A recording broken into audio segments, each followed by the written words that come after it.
My name is Tim Priest, and I'm a transportation planner with a firm called VHB.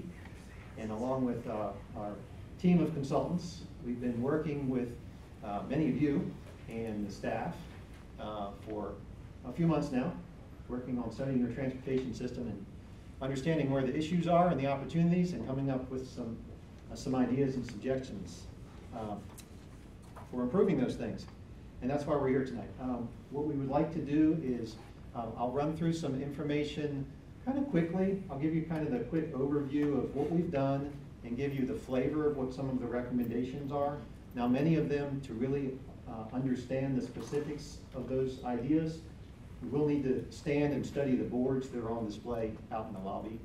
But hopefully I can help provide a little context as to where we're coming from with some of these ideas. So we'll do that. I'll try to be brief, maybe 15 minutes or so, and then open up for questions and answers for a little while. And then we do want to leave a significant portion of time this evening to continue to study the maps and the boards, and to talk one-on-one with any of the team members or city staff or myself. So real quick, sort of some background. We got underway in May of this year, and I just realized earlier today when I was looking at this schedule, no wonder we've been so busy. We've covered a lot of ground in our work since May. So we've looked at the existing transportation conditions, and we've studied a lot of data and done a lot of walking around and driving around. And we've done a lot of listening to people about what they see as the transportation issues. Then we've tested some ideas. We've done some computer modeling. We've come up with some preliminary recommendations. And so where we are in the process right now is we're between the preliminary recommendations and refining those recommendations. So we would love to share those and get questions and feedback and ideas from you all. And then we will work over the month, 4 or 5 weeks to come, to revise our ideas, refine it, tweak it, and write it into a draft document. So you're only the second group of people to see these ideas. So they're not completely polished yet. And in fact, we've not even yet had time to sit and go through these with the city officials.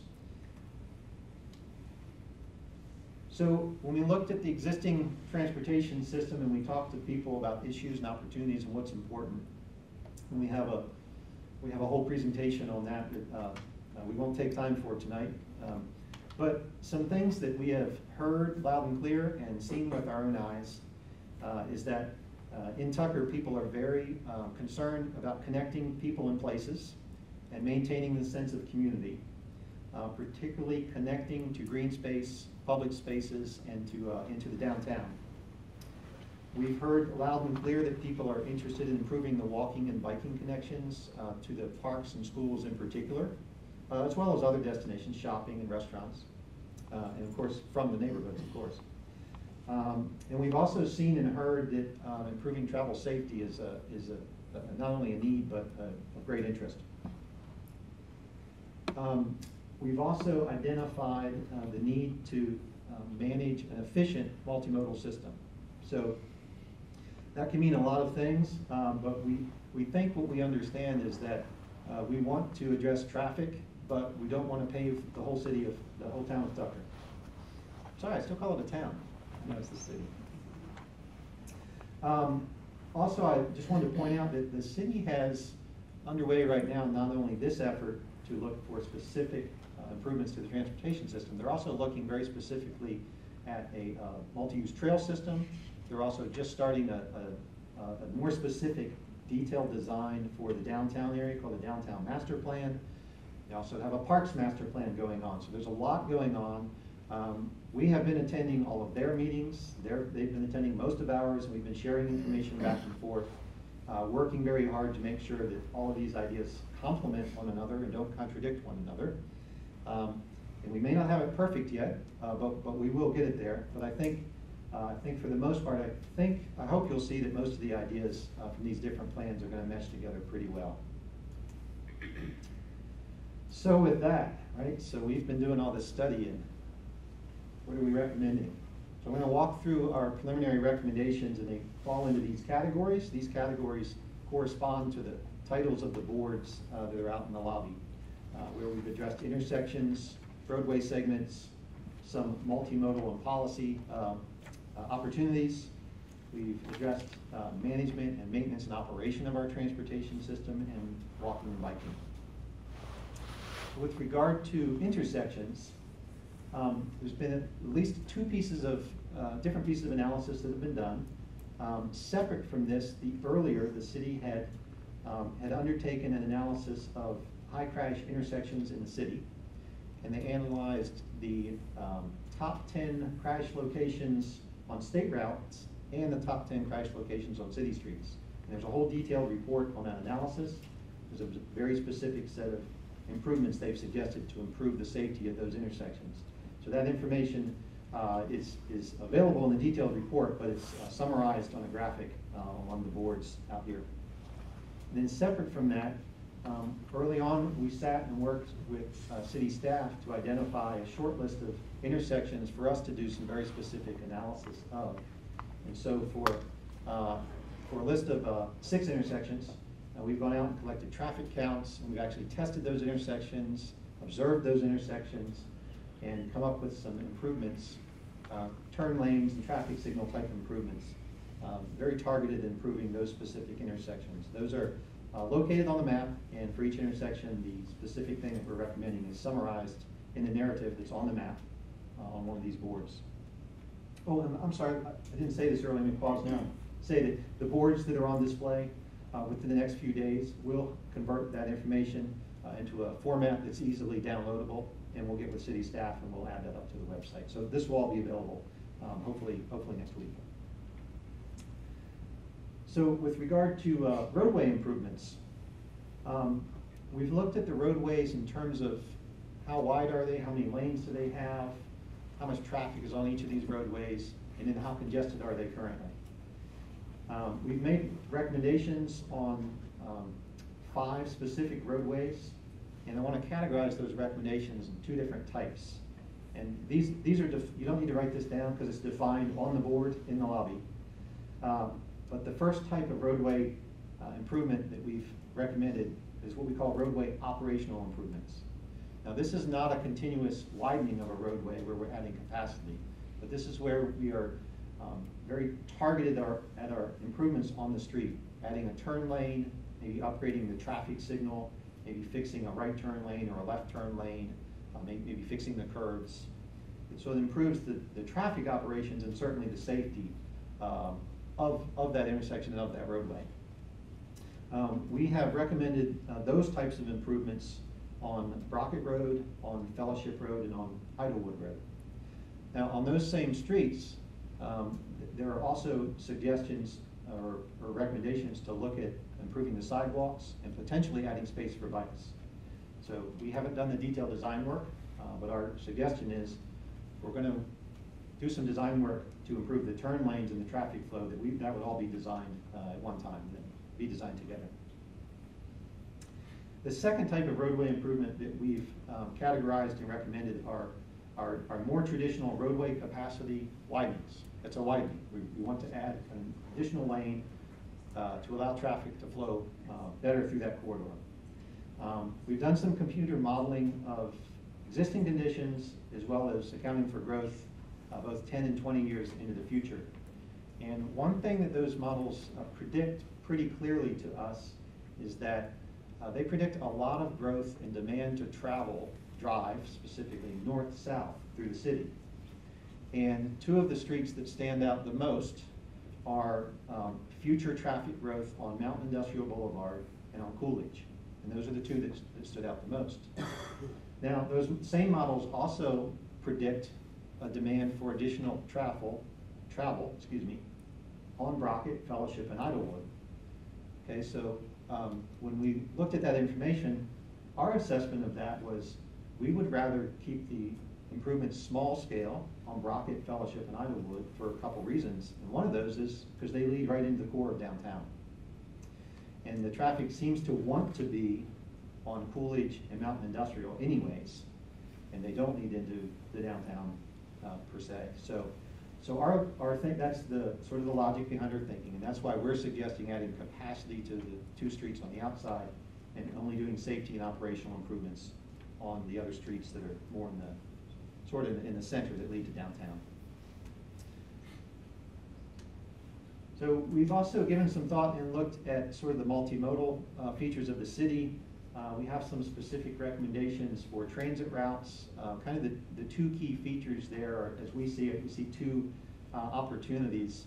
At some point, we think there's good logic in looking into a potential shuttle from downtown over to the North Lake area for several reasons. One is just looking at all the activity that's in the North Lake area already. Second reason is thinking about additional activity that will be there in the future. And the third reason is that because we know that the county, DeKalb County and Georgia DOT and others are looking right now at a long-range concept of running express buses in a special lane on 285. And that idea is not funded yet. And then, as I said, that's sort of more of a mid or long-term idea. But those agencies are looking at that idea now. And their idea would be that a rider could literally come from the perimeter area, say perimeter mall area or office complexes there, all the way around 285 to some of the key destinations in DeKalb County. So we have that in mind, and we think, well, at some point maybe we should think about sort of extending from that, from the North Lake area to downtown Tucker, and that would kind of be the way that we tap into that regional transit connection. We also made some, had observations, made some specific recommendations about making improvements to our sidewalks, which are important to walk to transit services, but also bus shelters. I think there's an opportunity to do better with our bus shelters in terms of the quantity and quality of those shelters, and also having better information for the riders available at those shelters. We've looked a little bit at the couple of your crossings of the CSX freight rail corridor. And one idea that emerged there is that trains are there, they're moving a lot of freight, they're not going away, right? I think we all know that. But one idea that emerged there was to explore, working with CSX and Georgia DOT, whether or not we could implement a railroad quiet zone through the city. And so these are zones where the train does not blow the whistle. There's a specific study and engineering considerations that have to be looked at in order to get that approval in an agreement with the freight operator to do that. But we think this is a candidate location. That has worked well in other places, such as in Vinings, and I think the city of Ackworth, I think, did that just recently. So there you probably know some more. City of College Park. College Park did one, thank you. So we think this is a candidate location for that. Also, there was some interest expressed and documented in the city's comprehensive plan about beautification and wayfinding. And wayfinding is basically signage to help folks get to specific districts or destinations in the city. And we sort of echo that same recommendation. We see the streets as really an important part of the public space because we all use that part of the public space every day. So they provide really a good opportunity to upgrade just the way they look and the way we enjoy them. As I mentioned, we've taken a look at how we maintain and manage our transportation system. Now, as you know, the city's still pretty new. They're already responsible for some of the maintenance on the transportation system. There's still a couple of pieces of that maintenance that still is done by DeKalb County. But that maintenance will be an ongoing budgeting need for the city. Resurfacing streets every year, a certain number of streets will have to be resurfaced, and that'll be an ongoing need. There's also a need specifically on our streets for sort of system-wide maintenance and what I call modernization. So we have some older streets that were fine when they were built, but we have more people using them, and in some cases we have more people walking on them, and in some cases we have more trucks driving on them. And some of those older streets need to be reconstructed and sort of brought up to date. And you've all seen intersections where a tractor trailer has to drag the back wheels over the curb and over the sidewalk because it can't perform that maneuver. So there are quite a number of locations like that. So our thought there is, since money is not unlimited, you can't fix them all in 1 year. Our thought there is to look at setting up, just like we would for maintenance, setting that up as sort of a standard line item in every year in our capital budget, and fund it a little bit a year and start ticking away at those one at a time. Traffic signals are currently maintained by either Georgia DOT or DeKalb County. It's not currently a city function. We've suggested that we take a look at that and whether or not that becomes a city function. There is a cost to maintain those signals, but the city would also be in control of those signals. So there's some trade-offs there we think are worth evaluating. And sorry, I used an abbreviation, fell into the habit. ITS, it's an abbreviation we use, stands for Intelligent Transportation Systems. And in this case, what I mean by that is we think it would be advantageous to invest in the correct signal infrastructure and communication infrastructure, meaning fiber or cellular communication, so the city can monitor and manage traffic signals remotely. So that capability exists now on some signals, but not all. We see that as being a great advantage. In some jurisdictions, the staff is able to monitor every traffic signal sitting in their office. In other jurisdictions, and there's a very large one that's not far from here that starts with an A, there are over 400 traffic signals that they do not have communications capability with. So what that means is when we get a big storm event and that traffic signal stops operating, the staff does not know that until one of us reports it. And then they have to send a crew out in a truck physically to go reset that. And if you were in a city with 5 signals, that might not be a big issue, but even in Tucker, we have enough traffic signals where we think that's an investment we should look at, because we'll be able to keep our system working better for many years. We made some recommendations out there on managing truck traffic, and we addressed and looked at possible road diets on certain streets. I'm not going to spend too much time on that unless there are questions. We have looked to a great extent at the sidewalk system in the city. There's some great maps out here that show where we do and do not have sidewalks today, all throughout the city. There are 3 sidewalk projects already designed by DeKalb County, already funded, and about to go to construction. Actually, I don't know the exact date, but very, very soon. And those projects are Henderson Road, Hugh Howell Road, and make sure I say this right, and Tucker Streetscapes Phase 2. So those are sort of already projects. In addition to those, from all of the sidewalk needs that we've looked at, city staff is already identifying a draft list of 12 projects that the city is considering funding for next year. And here and here, I think those are on the map. Those are shown on the map that we have out there, right? It's about roughly almost 2 miles worth of sidewalks, and it aims to fill in some of the gaps that are there today. Now beyond those, so thinking beyond the year 2019, we've looked at all the other missing sidewalks. There's a total of 27 miles of missing sidewalks. So for all those 27 miles, we've taken a look at some criteria. How would we prioritize those, because we can't build them all in the same year. So we've come up with a list of criteria. We've looked at sidewalks that are close to schools or parks or job centers, places people like to walk to. We've taken that into consideration. We put together a big matrix, and we divided all the sidewalk needs into 3 tiers: Tier 1, Tier 2, and Tier 3, and kind of we've called those short-term, mid-term, and long-term. So if Bill Gates wanted to donate some money to the city and we could fix all the sidewalks, we've estimated that it's about $40 million worth of sidewalks. That's a lot of sidewalks.